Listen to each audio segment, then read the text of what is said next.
سعيدة وأكيد تحية للجميع من نص قلبي. اليوم حنجهز سوا مخلل أو كبيس اللفت. أنا نزلتها شورتس ورغبة للطلب حنزلها هلأ بالتفصيل. عندي 2 كيلو من اللفت، بدي نص كيلو شمندر معهم. قبل أي شي بدنا نجهز المحلول الملحي. بدي لكل لتر مي، إذا مريض ضغط بدي ملعقة واحدة لكل لتر مي من هيدا الملح. إذا بيطلع أبدا منه مالح. إذا بنحب الملح خفيف نستعمل لكل لتر مي معلقة هيك ملح خشن. بنحب طعمة الملح ظاهرة بستعمل 3 ملاعق. أنا جهزت لترين مي، استعملت ملعقتين لأن احنا بنحبه ملحه يكون وسط.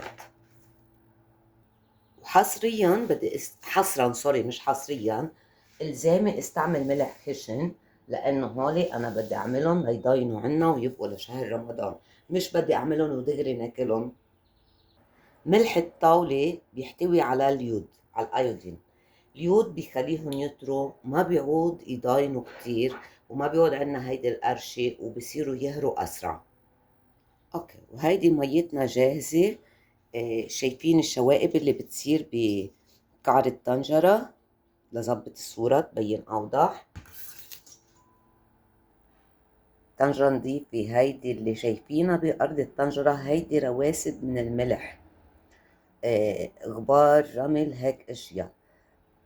غلينا المي مع الملحات، مجرد ما غلت وعبال ما تبرد المي بيكون رسى إذا في أي رمل بقعر الطنجرة.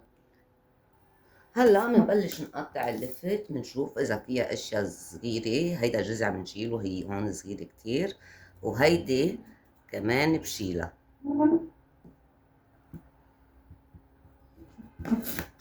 اكيد بنقطع الاحجام اللي بدنا هي. انا بختار اللفت صغير. اللفت الصغير شايفين قلبه كيف بيكون ابيض ونضيف، ما بيكون مفوش، ما في فراغات. وبقطعهم على هيدا الشكل. طبعا الاحجام اللي بدنا هي، وفيني اقطعهم. هعمل حبة تاني، بشيل هيدا كله. إذا في أي شوائب بحبة اللفت بشيلها.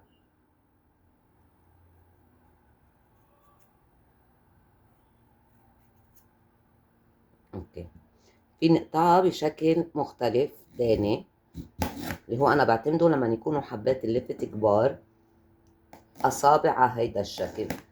هون أنتو حرين تقطعوا بالطريقة اللي بتحبوها.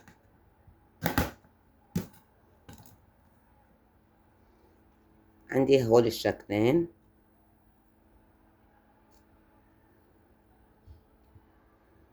فينا نعملها قمار قمار، وفينا نعملها بشكل أصابع. حقطع اللفت وارجع لكم. خلصت تقطيع اللفت، هلأ بنوصل للشمندر. للشمندر بدي جيب هيدي القمع يكون شوي كبير وحطه على جنب.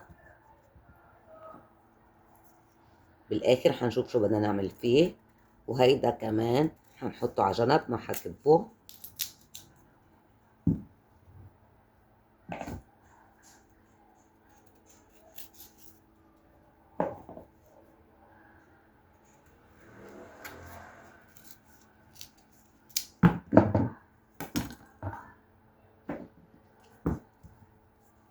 هلا بدي اقطع الشمندر. هولي جذور صغار.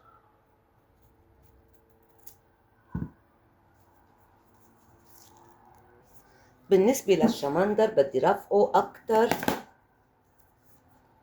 من اللفت، لأنه بيجي أقسى وبياخد وقت ليستوي. هلا نحن اوكي عم نستعمله كرمال ناخد لون، ناخد صبغة طبيعية، لكن إذا بتكون رفيعة طعمتها بتطلع كتير طيبة.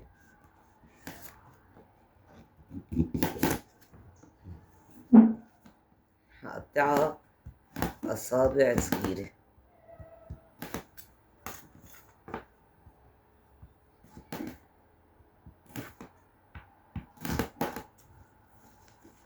صغيرة كرمال تنأكل وطيبة، أكيد بحطهم مع اللفت. هلأ خلصنا تقطيع اللفت مع الشمندر، بخلطهم سوا حتى يتوزعوا بالمرتبين سوا.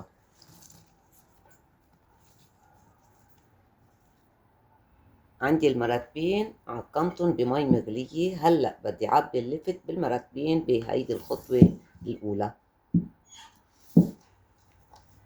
بيطلعوا مخلوطين لفت مع شمندر. عملولي 4 مرتبين كبار و2 صغار. هلأ هول حبات قصد تركتن على الآخر لأنهم طوال، كرمال هولي فيهن بدي اضغط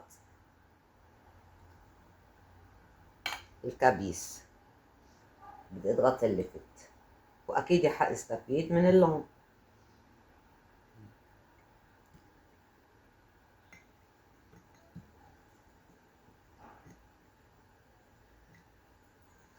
اوكي، هلأ بنيجي للمحلول، وهيدي النقطة المهمة. هيدول اللي عملتن من شهرين، هلأ بنشوفن وبفرجيكن القرشة كيف.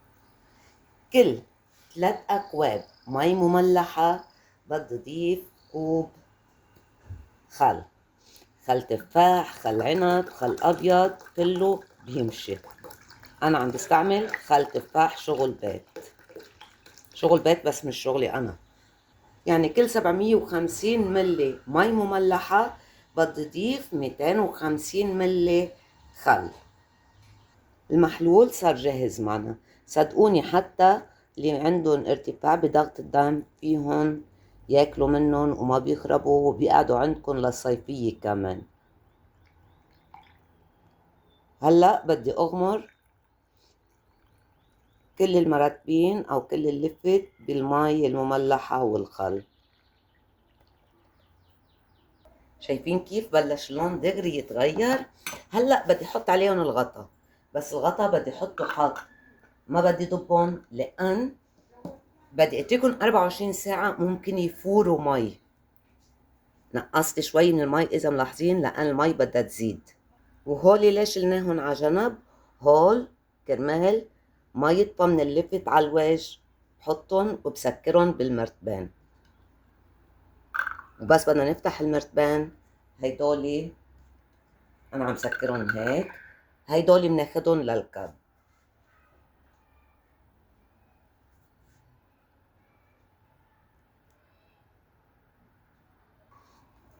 هلأ هولي الأغطية عندي جداد، فخلص بتفق إني بسكرن. أما إذا الأغطية مستعملينه قدم فبحط نايلون وبرجع بغطي المرتبان. هيدا مش غطا نهائي، هولي لبكرة.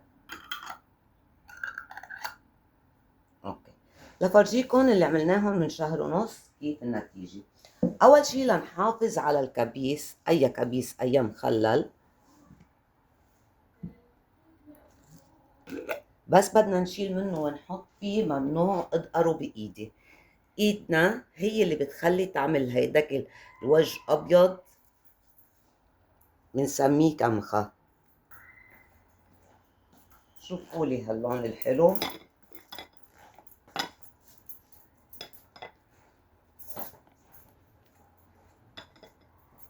مع أي ساندويش، مع معظم الأكل بنستعمله.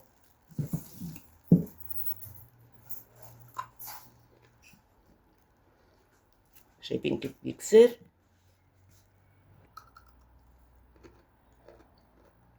سوري أنا ما بحب آكل وأرقش على التصوير، بس كرمال تسمعوا القرشة اضطريت آكل. وهيك بنكون خلصنا كبساتنا وبضاينوا عنا.